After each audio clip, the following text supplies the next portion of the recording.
Friends, welcome to my channel Pratibha tutorial. जो आज का मेरा टॉपिक है वो एनसीईआरटी का चैप्टर 11 का एक्सरसाइज 11.2 का क्वेश्चन नंबर 4 है, जिसमें ऐसा इस तरीके से आपको चार्ट दिया गया है। तो आज हम इसको सॉल्व करेंगे और होप है कि आपको बहुत ही इजीली समझ में आ जाएगा।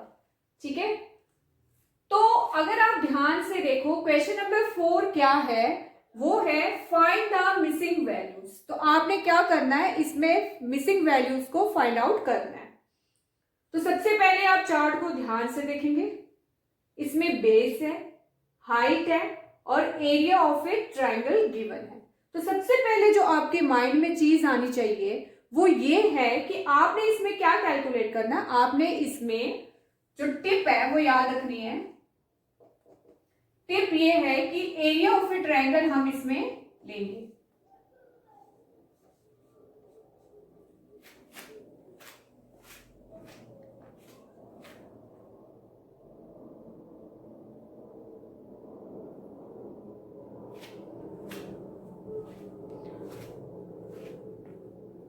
हम इसमें एरिया ऑफ ए ट्रायंगल लेंगे। तो अब एरिया ऑफ ए ट्रायंगल का फॉर्मूला क्या है? तो एरिया ऑफ ए ट्रायंगल का फॉर्मूला है half multiply base multiply height. मेरी पिछली वीडियो आप जरूर देखिए, उसमें मैंने आपको बताया हुआ है कि किस तरीके से किस डिफरेंट केसेस में हम area of a triangle calculate करते हैं। तो प्लीज पिछली वीडियो जरूर देखिए। एक तो ये वाला फॉर्मूला आपने माइंड में रखना है। दूसरा, फॉर एग्जाम्पल अगर हमने हाइट कैलकुलेट करनी है तो आप क्या करोगे, आप ट्वाइस कर दोगे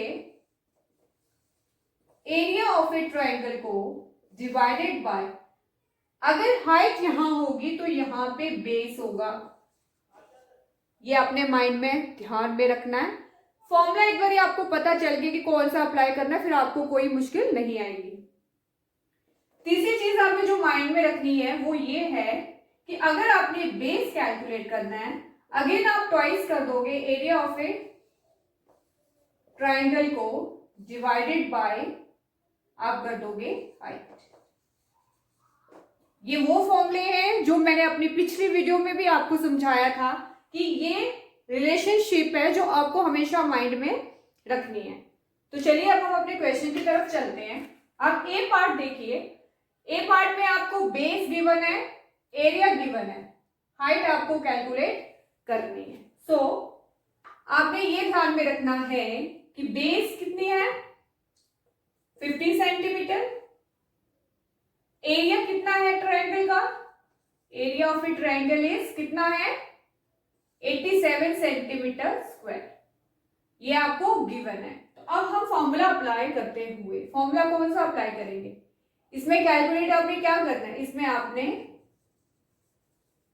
हाइट को कैलकुलेट करना है। तो हम यही वाला फॉर्मूला अप्लाई करेंगे। So this one,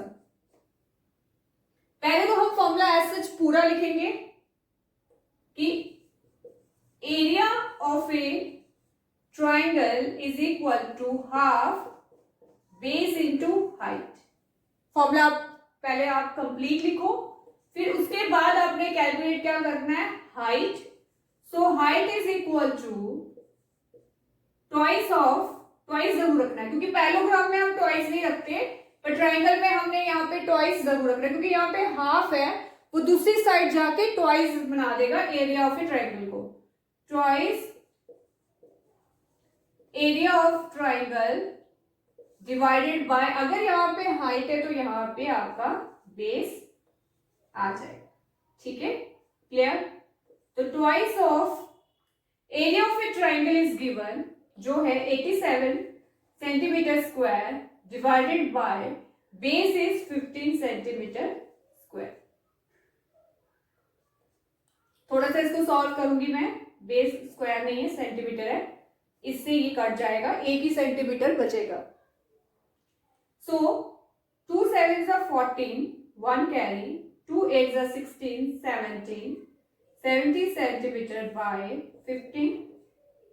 after solving this जो आपका आंसर आएगा वो होगा 11.6 सेंटीमीटर। ये मैंने पहले से ही सॉल्व किया हुआ था, अगर मैं यहाँ पे करूंगी तो वीडियो अगेन लंबी हो जाएगी, सो प्लीज आप इसको डिवाइड करके देख लीजिएगा, आपका आंसर आएगा 11.6 सेंटीमीटर। और कोई डाउट होगा तो प्लीज कमेंट सेक्शन में आप जरूर मुझे पूछ लेना। सो ये आपका ए पार्ट था जिसपे आपका फॉर्मूला हाइट वाला अप्लाई हुआ है। अब हम चलेंगे 20 पार्ट पे, इसको रब कर देती हूं। अब आपने बी सेक्शन बी पार्ट पे चेक करना है कि क्या गिवन है और क्या आप कैलकुलेट इसमें करोगे। तो बी सेक्शन में बेस इज नॉट गिवन, आपका हाइट इज गिवन, वो है 31.4 मिलीमीटर। यूनिट्स को ध्यान में रखना, मिलीमीटर में ही गिवन है। और आपका जो एरिया है वो है 1256 मिलीमीटर स्क्वायर। ठीक है, अगेन सेम फॉर्मूला, बस इस टाइम हम बेस कैलकुलेट करने वाले हैं। तो formula again, area of a triangle is equal to half base into height. तो कैलकुलेट आपने इसमें क्या करना है, इसमें आपने बेस कैलकुलेट करना है। तो base is equal to, again मैंने आपको बोला ट्वाइस आप करोगे एरिया ऑफ ए ट्राइंगल को डिवाइडेड बाय, क्योंकि यहां पे बेस है तो यहां पे आपका आ जाएगा height. So twice area is 1256 millimetre square और आपका height is 31.4 millimetre.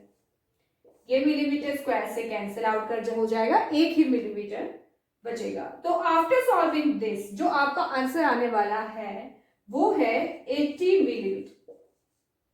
Please check कर लीजिएगा, छोटी मोटी अगर मैं इससे कोई गलती हो जाए तो प्लीज इसको माइंड मत कीजिएगा।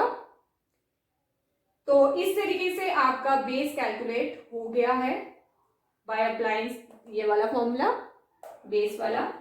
अब हम चलेंगे सी पार्ट पे। आप स्क्रीनशॉट साथ साथ में ले लीजिएगा जिससे आपको फर्दर कोई प्रॉब्लम नहीं आएगी। ठीक है, तो क्वेश्चन नंबर हम सी पार्ट पे चलते हैं। सी पार्ट पे क्या गिवन है, बेस इज गिवन जो कि है 22 सेंटीमीटर। आपको एरिया गिवन है, एरिया ऑफ ट्राइंगल और ट्राइंगल इज गिवन जो कि है 170.5 सेंटीमीटर स्क्वायर गिवन है। और आपको हाइट कैलकुलेट करनी है। अगेन पहले आपने गिवन चीज हमेशा राइट डाउन करनी है, कौन सा फॉर्मूला लगने वाला है उसको साइड पे माइंड में आपने रिकैप करना है, उसके बाद हम फॉर्मूला अप्लाई करेंगे। So area of a triangle is equal to half base multiply by height. Again अब आपको यहाँ पे हाइट करनी है तो हम ये वाला फॉर्मूला अप्लाई करेंगे। Height is equal to twice of area of a triangle is divided by, क्योंकि हमने हाइट कैलकुलेट करनी है तो बेस में बेस आ जाएगा, तो बेस आ गया। तो twice area of a triangle is given जो कि है 170.5 सेंटीमीटर स्क्वायर और बेस जो है वो कितना है आपके पास 22 सेंटीमीटर। ये वाला सेंटीमीटर स्क्वायर से कैंसिल हो जाएगा, उसके बाद आप इसको मल्टीप्लाई करोगे। चलो इसको तो मल्टीप्लाई कर लेते हैं हम, ठीक है। 2 5 10, 1 कैरी, 2 0 0 1, 2 7 14, 1 कैरी, 2 1 2 3, एक के बाद डेसिमल है तो ये डेसिमल आ जाएगा डिवाइडेड बाय 22। ठीक है, सो आफ्टर सॉल्विंग दिस आपका जो आंसर आएगा वो होगा 50.5 सेंटीमीटर स्क्वायर। ठीक है, ये आपका इसका आंसर आ जाएगा। प्लीज चेक कर लीजिएगा, छोटी मोटी गलतियों को माफ कर दीजिएगा। तो इस तरीके से बड़ी ही इजी तरीके से आप इस चार्ट को कंप्लीट कर सकते हो।